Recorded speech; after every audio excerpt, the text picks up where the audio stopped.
Now, this week, Finance Minister Enoch Godongwana finally tabled the long-awaited budget speech after a failed attempt in February.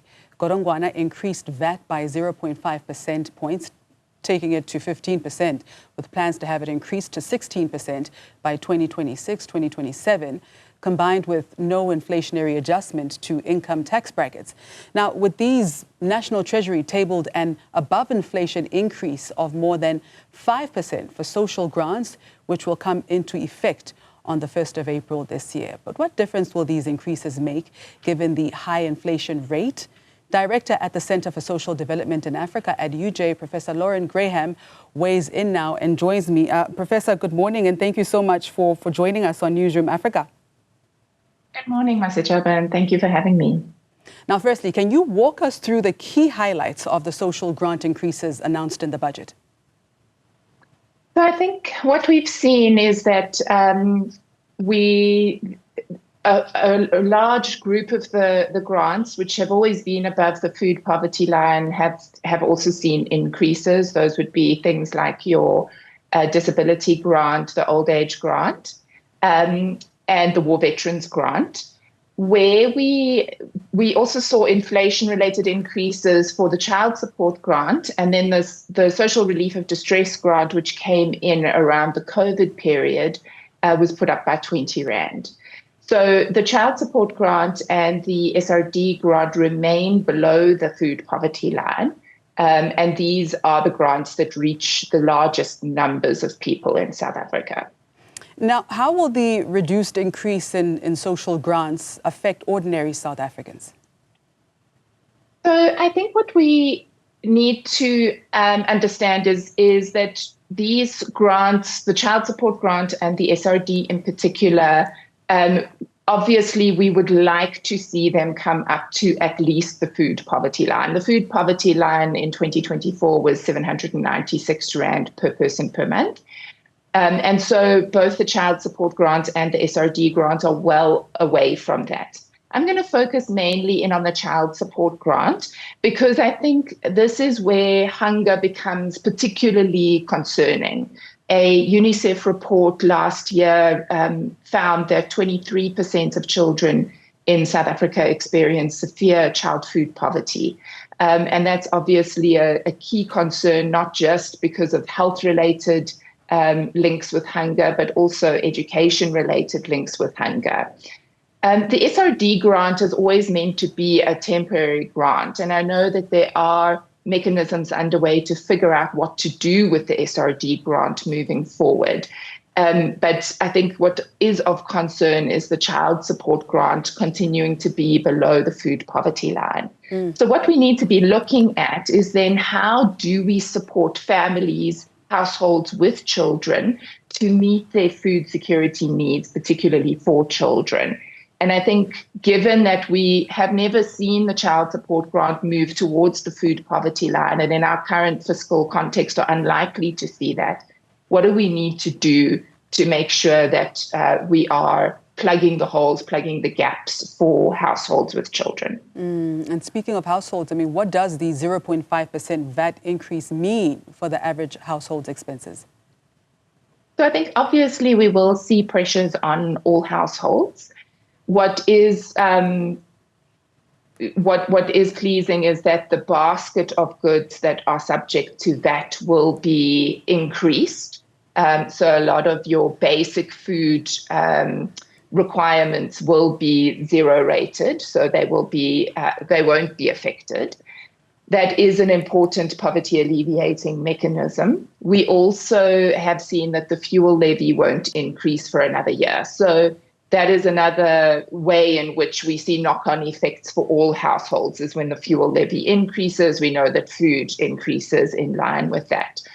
So those are important mechanisms to have put in place to alleviate some of that pressure. But of course, families are still going to see that pressure, which is why we're going to have to look at what are the other mechanisms that we can intervene with in the interim, while we also advocate for child grants to be increased to the food poverty line, but also look at the food supply system and why we see such high food inflation rates in South Africa.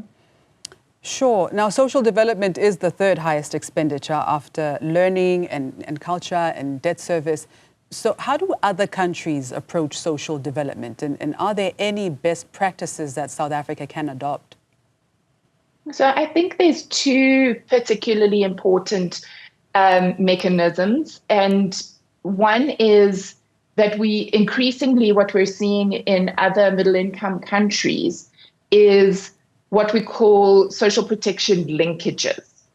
So even if we did increase grants to the food poverty line, which is, of course, desirable, even if we did do that, we know that cash alone is insufficient to ensure that people are able to move beyond poverty, are able to live well, that we're seeing that child well-being outcomes are being improved. And what we've seen in a number of other countries, Brazil is a very good example, Chile is a very good example, where we see social protection linkages. So what we mean there is that if a child receives a grant, they're also eligible for a range of other interventions. Now, we have other interventions in our country, like the National School Nutrition Program, the ECD subsidy program for children under 6 years old. But what we struggle with is that often there's a failure of linkages between these different systems. So, for instance, if a child is receiving a child support grant, they should automatically qualify for things like fee exemptions at school, or free uniforms at school, or subsidized scholar transport. Those are things that would mean that households are not having to spend on additional things and can allocate that grant to food expenses in the household. So it's about making sure that these systems are working so that children who are receiving the child support grant are supported in a range of other ways through mechanisms that are already existing in the country. Now, the budget 2025 version 2.0 allocates 422.3 billion rand for social development, which is lower than the initial allocation of 427 billion. What are the implications of this reduced budget on social grant recipients and service delivery? Yeah. So this is always the balancing act within social welfare and social development, of course, is if you increase the budgets, inevitably what happens is that welfare services budgets are decreased unless the overall budget is increased. And what we are seeing in our research is that the complementarity of the grants plus the services is absolutely critical for things like child well-being outcomes.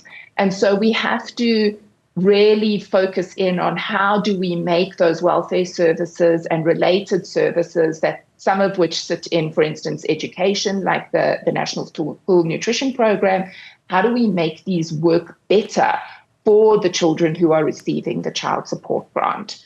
So we've recently concluded a 4-year study where we worked in some of the poorest schools in the city of Johannesburg, where the majority of children were receiving the child support grant. We worked with teachers, we employed social workers, and we worked with community nurses to ensure that we were able to track how are children doing, children who are receiving the child support grant, how are they doing? What are the gaps in their well-being outcomes, and how do we work at a local level to ensure that children are accessing the things they are eligible for that are existing in their community, to ensure that things like severe food poverty are addressed, to ensure that things like vaccinations are addressed, so that we are maximizing the potential of that child to be achieving child well-being outcomes that we would like to see for all of our children in South Africa. So it's about leveraging what is existing at the moment in the current context and making sure that they are working for people at the local level. All right, and let's expand on that in closing. And very briefly, are there opportunities for innovative financing models, public and private partnerships to support social development programs in South Africa?